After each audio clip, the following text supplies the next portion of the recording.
భారత కమ్యూనిస్టు పార్టీలో తీవ్ర విషాదం చోటు చేసుకుంది. కమ్యూనిస్టు యోధుడు సీతారాం యేచూరి అనారోగ్యంతో కన్నుమూశారు. సిపిఎం జాతీయ ప్రధాన కార్యదర్శి అయిన సీతారాం యేచూరి శ్వాసకోశ సంబంధిత ఇతర అనారోగ్య సమస్యలతో ఎయిమ్స్లో చికిత్స పొందుతూ ఈరోజు చనిపోయారు. తీవ్ర జ్వరంతో బాధపడుతున్న సీతారాం యేచూరిని ఆగస్టు 19న ఢిల్లీలోని ఎయిమ్స్లో చికిత్స నిమిత్తం చేర్పించారు. అప్పటి నుంచి వెంటిలేటర్ పైన ఆయన చికిత్స పొందుతున్నారు. 25 రోజులుగా ట్రీట్మెంట్లో ఉన్న ఆయన ఈరోజు కన్నుమూశారు. 72 ఏళ్ల సీతారాం యేచూరికి ఇటీవలే క్యాటరాక్ట్ ఆపరేషన్ కూడా అయింది. అయితే ఇన్ఫెక్షన్ పోయేందుకు వినియోగించిన మందులు ఫలితాలనివ్వలేదు. దాంతో జపాన్ దేశం నుంచి కూడా ప్రత్యేక మెడిసిన్ తెప్పించారు. అయినప్పటికీ అవి కూడా పనిచేయకపోవడంతో ఈరోజు ఆయన తుది శ్వాస విడిచారు. దీంతో దేశ రాజకీయాల్లో తీవ్ర విషాదం నెలకొంది.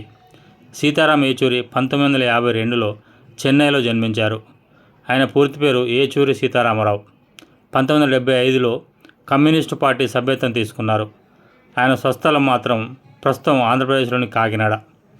10వ తరగతి వరకు ఆయన హైదరాబాదులో చదివారు. ఆ తర్వాత ఢిల్లీ స్టీఫెన్స్ కాలేజీలో BA హానర్స్ చేశారు.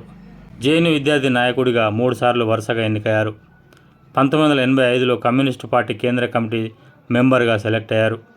ఆ తర్వాత 1999లో పొలిట్ బ్యూరోలో ఆయనకు చోటు లభించింది. 2005లో తొలిసారి బెంగాల్ నుంచి రాజ్యసభకు ఎన్నికయ్యారు. కాగా 2015, 2018, 2022లో 3 సార్లు పార్టీ జాతీయ ప్రధాన కార్యదర్శిగా ఎన్నికయ్యారు.